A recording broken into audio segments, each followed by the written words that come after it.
Bueno, nos vamos, cruzamos el Atlántico, allí en Holanda está Javier Ruiz. Javier, buen día, ¿cómo estás? Buen día, José Luis, un gusto poder saludarte. Bueno, igualmente, igualmente. Bueno, contanos un poquito qué es lo que está pasando en el Tribunal Penal Internacional, qué es lo que está ocurriendo con vistas a tener, digamos, una estructura jurídica que permita avanzar en la Mm. investigación y juzgamiento de los crímenes de lesa humanidad perpetrados por el ejército ruso. Sí, están pasando varias cosas en varios frentes, ¿no? Como mencionaba más temprano José Luis, en términos bélicos, en el terreno de la guerra, digamos, cada vez la situación empeora, no se ve una luz al final del túnel por el momento. Y a nivel justicia internacional, cuando hace 2 semanas fue un año de la guerra, la sensación que había hay una asignatura pendiente de la justicia internacional con Ucrania, y sí, ha pasado un año de conflicto y todavía están reorganizándose o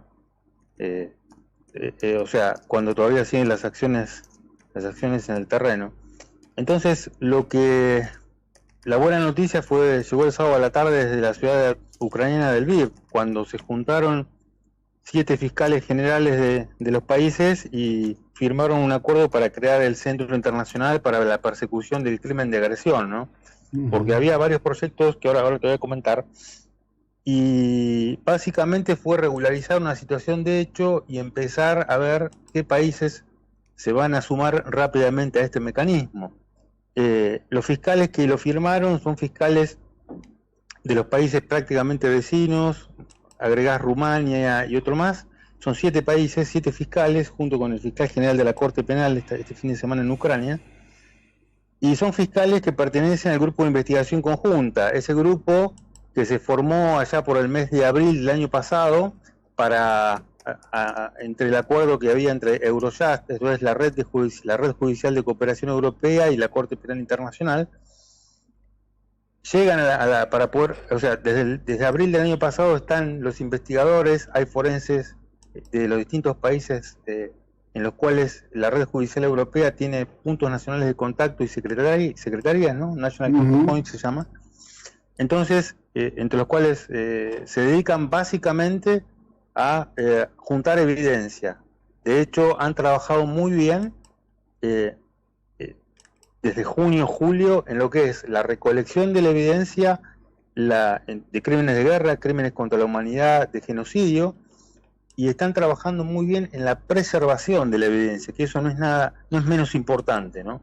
Y Claro. se habla de nuevas herramientas, ¿no? Utilizando inteligencia artificial para que no se pierda eso, porque estamos en las vísperas en materia de derecho internacional, creo que vamos hacia algo nuevo, y estamos en las vísperas de algo bastante histórico, como puede llegar a ser un Nuremberg, o cuando fue la conferencia diplomática de Roma, por la cosa que arranca la Corte Penal en el 98 y 2002.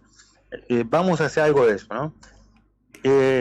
Y también lo del fin de semana causa alivio en términos primero, es algo que el Centro Internacional para la Persecución de Crímenes de Agresión va a funcionar desde el mes de julio.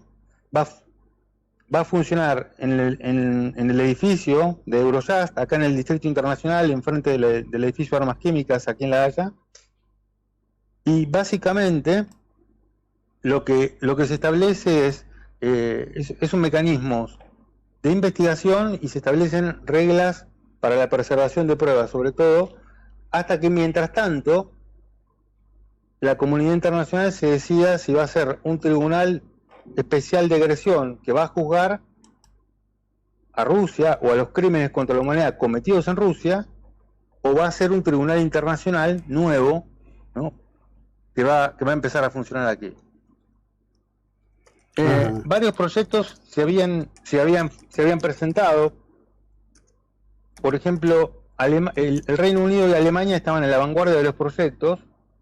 Eh, por un lado, el Reino Unido quería presentar un modelo tipo Tribunal Penal Internacional para la ex Yugoslavia o Ruanda. El problema es Ujú. que esos tribunales tienen en la génesis una resolución del Consejo de Seguridad, y aquí el problema es que Rusia y su aliado, China, tienen el poder de veto y no van a participar seguramente.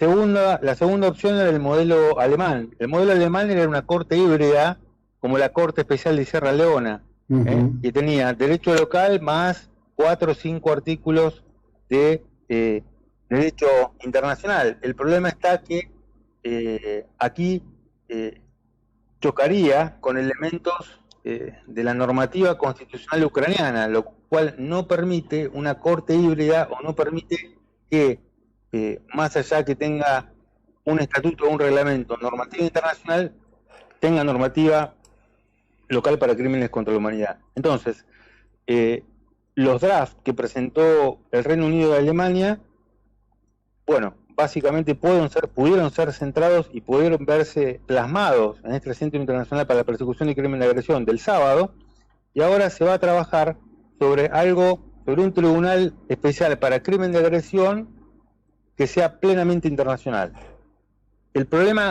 ¿Cuál es el problema con la normativa constitucional ucraniana? Que si no es un tribunal especial internacional, la normativa ucraniana, la normativa constitucional ucraniana, Ucrania participa del género de países que tienen constituciones con tipologías duras, esto es, rígidas y bueno, no flexibles, y por lo cual no podrían juzgar la inmunidad, ¿no? Es decir, el gran problema sería la inmunidad de jurisdicción cuando en el delito de agresión, según el Tratado de Roma, la inmunidad de jurisdicción de los jefes de Estado y ministros de Relaciones Exteriores, esto es, este fin de semana tuvimos noticias del gobierno de Argentina con la AFROF, es decir, jefes de Estado y ministros pueden ser juzgados. La inmunidad de jurisdicción la fulminó el artículo 27 de la Corte Penal Internacional y un tribunal especial internacional puede fulminarla. Y este nuevo tribunal que va a funcionar aquí en La Haya se basa en 3 precedentes fundamentales. Uno es el caso Yerodia, un caso del Congo y Bélgica que la Corte Internacional de La Haya sacó el 14 de febrero del 2005, en el cual era un ministro de Relaciones Exteriores belga, aplica perfectamente para Lavrov. El segundo caso es un caso de la Fiscalía de Sierra Leona en el 2006, en el caso Taylor, ¿no? Cuando se fulmina la inmunidad de jurisdicción no solo de Charles Taylor, sino de sus ministros de Relaciones Exteriores, entre ellos y ministro del Interior. Y el tercero es un mismo caso, un case law de la Corte Penal Internacional en el caso de Omar Bashir, no el caso de Sudán del Sur. Y es un caso del 2019 ese caso. Así que en eso estamos, pero lo fundamental es que las víctimas de Ucrania van a poder quedarse un poco más tranquilas, que el mecanismo está en marcha y que en julio arranca este mecanismo, el Centro Internacional para la Persecución de Crimen de Agresión, y mientras tanto se espera que este tribunal ad hoc o tribunal especial para Ucrania de carácter internacional, se espera que para el mes de julio ya por lo menos se tenga un consenso y se tenga un reglamento. ¿Por qué? Porque en la génesis no va a poder tener una resolución del Consejo de Seguridad de la ONU, pero sí va a poder tener en la génesis una resolución de la Asamblea General. Y con una resolución de la Asamblea General más un informe del Secretario General, ya el tribunal puede darse por satisfecho, digamos, y puede arrancar. Lo que sí hay que hacer también un acuerdo entre Naciones Unidas y Ucrania, que creo que eso ya, Ucrania está pidiendo gritos esto, o sea, eso es más que puede darse por hecho. Sí, bueno. Así que, más o menos, decime. No, digo, me parece que más allá de esto, que a lo mejor en el contexto general es hasta un poco complicado de comprender. A lo que voy es a esto, digo, por primera vez, después de la Segunda Guerra Mundial, existe una situación en donde se comienza a abrir la idea de que las grandes naciones triunfantes de la Segunda Guerra Mundial también pueden ser llevadas al banquillo de los acusados, ¿no? Es decir, porque en realidad muchas veces cuando escucho todo esto me pregunto, ¿sí? ¿Qué va a ocurrir? Porque uno de los grandes no signatarios de los acuerdos que tienen que ver con el Tribunal Penal Internacional es Estados Unidos. Sí, Estados Unidos, esa es una situación bastante particular, porque la Corte Penal, a ver, yo por Estados Unidos lo que observo y resalto, y no dejo de hacerlo en ningún momento, es la figura institucional a nivel mundial, digamos, la sigue manteniendo, ¿no? Hay que decirlo. O sea, ellos son los abanderados de poder, todo lo que sea armamento, todo lo que sea logística, todo lo que sea diplomacia, José Luis, en términos de mover a los europeos y todo. Estados Unidos está a la cabeza y está ocupándose y muy activo. Creo que es el país más activo del mundo que lo está haciendo. Ahora bien, con la Corte Penal hay una historia de amor-odio. La Corte Penal fue, Estados Unidos entró con Clinton allá por el 96, 98 y parte del 99, después se fue de la Corte Penal, pero ellos, lo que la delegación norteamericana no hace, no quiere acceder, es a ingresar a la Corte Penal por el sistema opt-out. Esto es, hay una cláusula, hay un mecanismo, una cláusula de resorte que tiene la Corte para países como Estados Unidos o Israel, por ejemplo. Israel, que entró con el caso de Palestina a la Corte, solo con eso.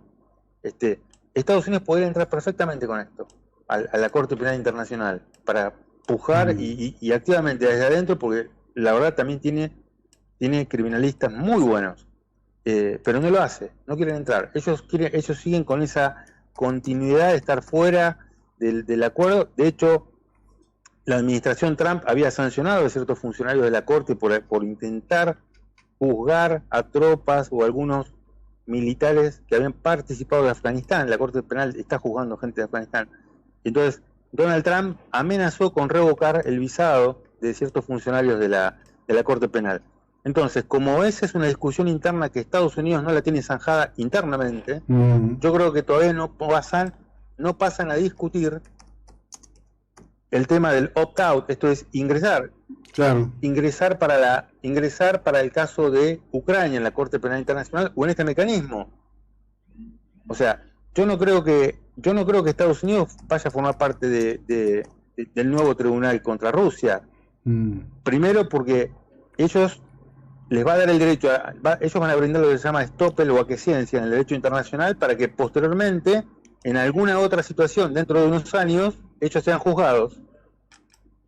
Segundo, porque porque ningún ruso va a querer ser juzgado por un tribunal patrocinado por Estados Unidos.